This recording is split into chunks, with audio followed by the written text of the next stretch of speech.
पिछले 14 साल से भाजपा को गरियाते थे। बाबूलाल जी, आप पहले जवाब दीजिए कि आप लोग मणिपुर क्यों नहीं गए? मणिपुर क्या इस देश से बाहर है क्या? लगभग 15 दिनों से जो मजदूर फंसे हुए उत्तराखंड में, क्या उत्तराखंड के मुख्यमंत्री वहां गए? क्या प्रधानमंत्री वहां पर गए? बाबूलाल जी, आपको समझ में नहीं आता है क्या? मुख्यमंत्री, प्रधानमंत्री यदि किसी ऐसे साइट पर जाते हैं तो व्यवस्था चरमरा जाती है। तो ऐसे लोग जब तक राजनीतिक समाज में रहेंगे, ये राजनीतिक समाज कभी भी प्रदूषण मुक्त नहीं हो सकता। लगता है कि बाबूलाल जी को अभी भी कोई सद्बुद्धि दे और लाश के ऊपर में राजनीति करने से वो वंचित रहे। अभी बहुत चर्चा चला था पनौती का सोशल मीडिया में, लेकिन झारखंड में एक चुनौती भी है, ये समझ में आ गया अब हम लोग को। पहले तो विस्थापित हुए थे, अब बेरोजगार भी हो गए ऐसे एक व्यक्ति जो भारतीय जनता पार्टी के झारखंड के प्रदेश अध्यक्ष बने। आप लोग देख ही रहे हैं कि पूरे राजनीतिक तौर पर पहले तो विस्थापित हुए थे, अब बेरोजगार भी हो गए ऐसे एक व्यक्ति जो भारतीय जनता पार्टी के झारखंड के प्रदेश अध्यक्ष बने। उनके मुंह से अभी बहुत सारे बातें आ रही। हताशा में जिस प्रकार से लोग कहते हैं वही बात वो कह रहे हैं। एक बहुत सेंसिटिव इशू है और वो हमारे राज्य के लिए एक अभिशाप भी है, खासकर संथाल परगना में और कोल्हान में, जो मलेरिया के रूप में और उसके ऊपर में लगातार हमारी सरकार ने बहुत योजनाबद्ध तरीके से उसके रोकथाम के लिए उपाय किए। जिस प्रकार कोरोना एक आपदा था, उसी प्रकार का ये मलेरिया भी एक आपदा है। इसमें बचाव ही सबसे बड़ी इसकी सुरक्षा होती है। जो सुंदर पहाड़ी का जो इलाका है और खासकर जो दुर्गम इलाका है, जहाँ पर सरकार अपने पिछले 4 सालों में बहुत हद तक सड़क सुविधाएं भी वहाँ कायम की है, लेकिन कुछ ऐसे दुर्गम पहाड़ी है जहाँ पर पहुँचना बहुत ही कठिन है।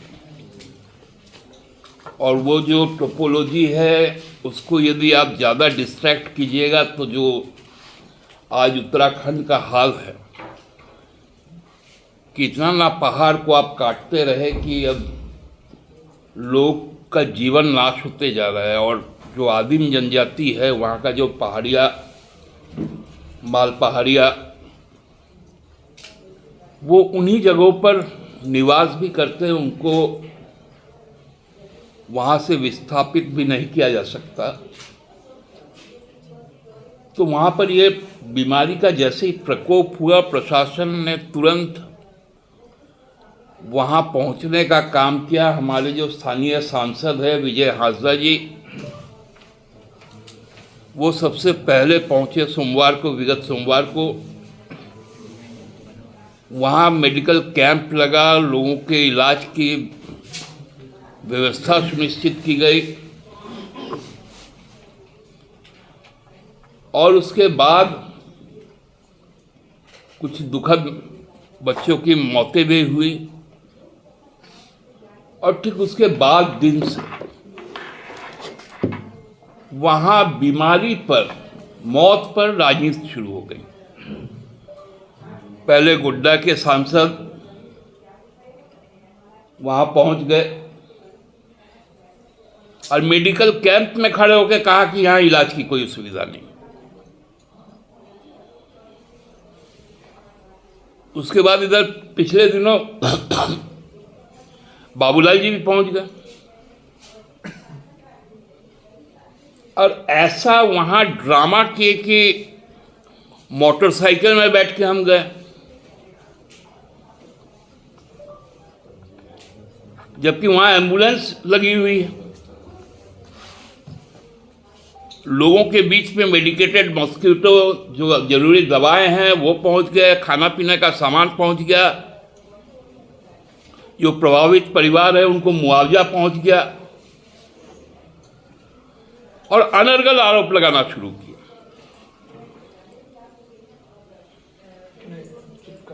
कि माननीय मुख्यमंत्री जी क्यों नहीं पहुंचे। बाबूलाल जी, आपको समझ में नहीं आता है क्या?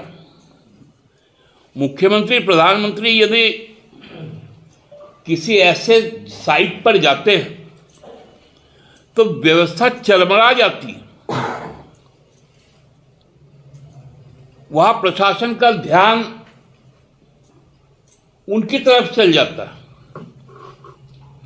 अभी हम लोग देखे हैं कि लगभग 15 दिनों से जो मजदूर फंसे हुए उत्तराखंड में, क्या उत्तराखंड के मुख्यमंत्री वहां गए?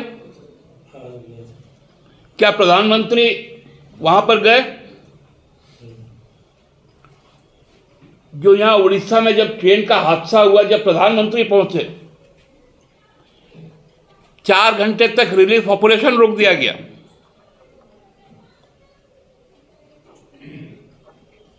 तो ये भी सेंसिटिव इश्यू को भी इस प्रकार से एक बतंगड़ बनाना।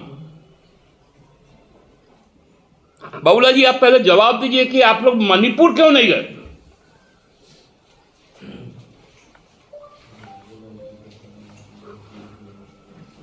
मणिपुर क्या इस देश से बाहर है क्या?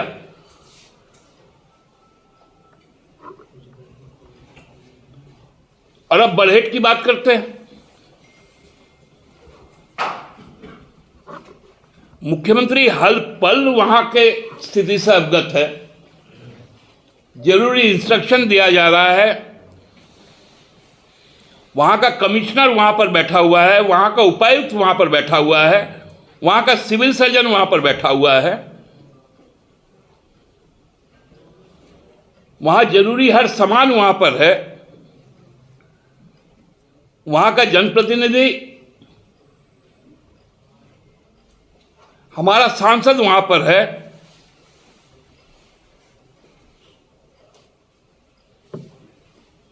अभी हाल के दिनों में आपने देखा होगा, प्रधानमंत्री तेजस में यात्रा कर रहे थे बेंगलोर में, और उसी वक्त बेंगलोर में जो शहीद कैप्टन था, कश्मीर में उनका पार्थिव शरीर आया था। क्या प्रधानमंत्री जी ने जाके उनको श्रद्धांजलि अर्पित की? कैसी ओछी बातें करते हैं। अब तो इनका बात करने का जो स्टाइल है, इतना बड़ा शख्सियत जिसको लोग दिशम गुरु कहते हैं,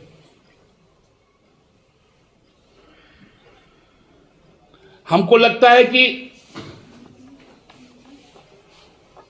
मोदी जी और अमित शाह साहब भी उनको जी करके ही संबोधन करते होंगे। संसद के उद्घाटन में उनको बुलाया गया था बजाते वरिष्ठ सांसद के नाते। उनको अब बाबूलाल जी शिबू कहना लगे।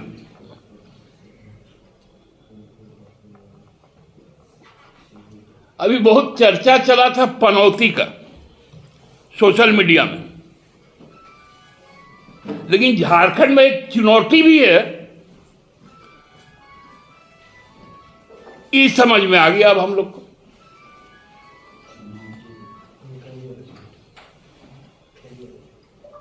क्योंकि इन्होंने झारखंड स्थापना के नींव में चूना डालने का काम किया था।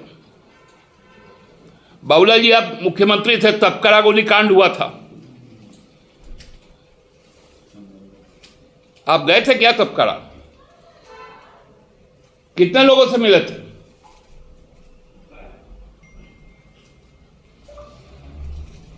नेतरहाट फील्ड फायरिंग रेंज, वहां गोलियां चली, लोग शहीद हुए,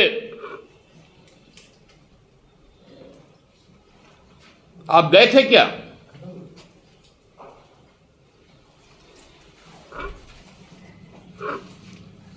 विचित्र समस्या है इस व्यक्ति के साथ, क्योंकि सरकारी तेज है, सरकारी व्यवस्था है, पूर्व मुख्यमंत्री है।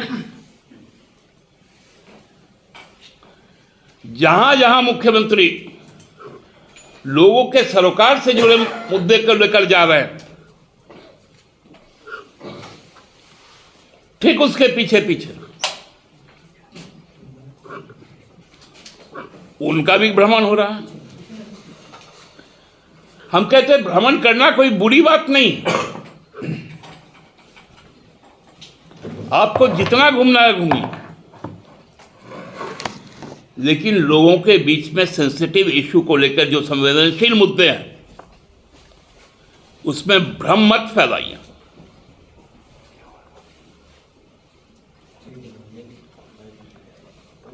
चुनौती में होता है ना,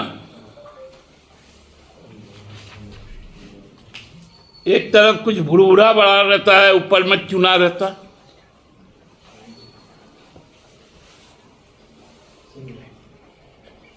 वही चूना लगाने का काम ही करते हैं।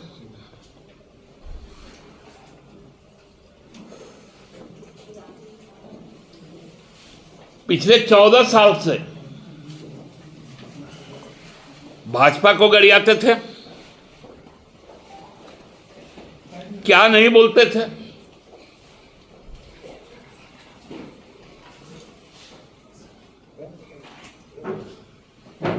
इनका तो अपना मन मस्तिष्क ही स्थिर नहीं है।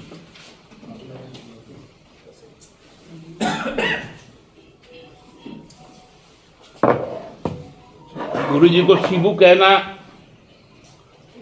हेमंत मत बनना, अरे ये कोई राजनेता कहता है क्या?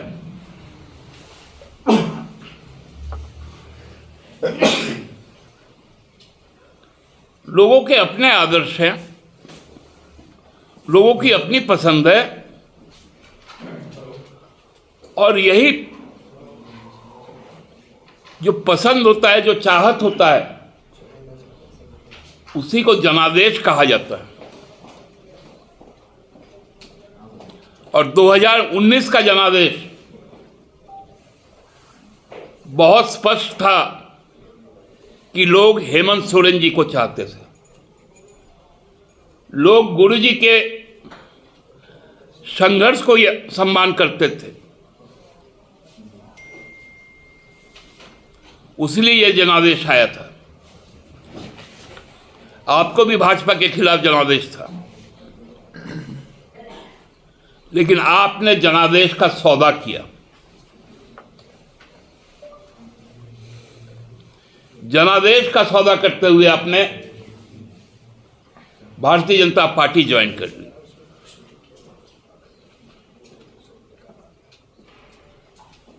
तो ऐसे लोग जब तक राजनीतिक समाज में रहेंगे, ये राजनीतिक समाज कभी भी प्रदूषण मुक्त नहीं हो सकता। और हमको लगता है कि बाबूलाल जी को अभी भी कोई सद्बुद्धि दे और लाश के ऊपर में राजनीति करने से वो वंचित रहे। सरकार समस्या के गंभीरता को समझती भी है, उसके निदान के प्रति भी सचेत है, और बाबूलाल जी को सर्टिफिकेट देने का जरूरत नहीं है। इस राज्य की जनता ने देखा था कि कोरोना में जब हर राज्य में त्राहिमाम था, किस प्रकार झारखंड ने उस महाविपदा को बहुत सहजता के साथ, शांत होकर, धैर्यपूर्वक उसका केवल ना निपटारा किया, बल्कि दूर दूर तक जो हमारे भाई बहन थे उनको घर तक लाया। अभी उत्तराखंड की जो सुरंग में जो हमारे 15 साथी फंसे हुए झारखंड के, दिवाली के दूसरे ही दिन जब जैसे ही खबर आई, देर रात को एक सीनियर आईएएस की टीम बनाकर वहां पहुंच गई, कोऑर्डिनेशन के साथ वहां काम शुरू हुआ और ये सेंसिटिव इश्यूज को कैसे डील करती है राज्य सरकार, ये उस पर भी कह रहे थे कि वहां क्यों नहीं गया। अरे इनको मालूम ही नहीं था कि अधिकारी वहां पहुंच चुके।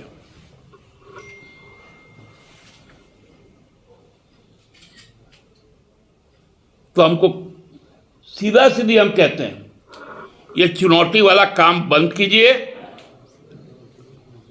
स्वस्थ राजनीतिक परिवेश में आपको यदि हमसे कोई जवाब तलब करना है, आपके साथ यदि जनादेश होगा तो वो 24 में दिखेगा, लेकिन वो दिवास्वप्न होगा आपका। 2024 में राजधनवार में आप नहीं जीतेंगे बाबूलाल जी, इसकी गारंटी भी हम लोग देते हैं।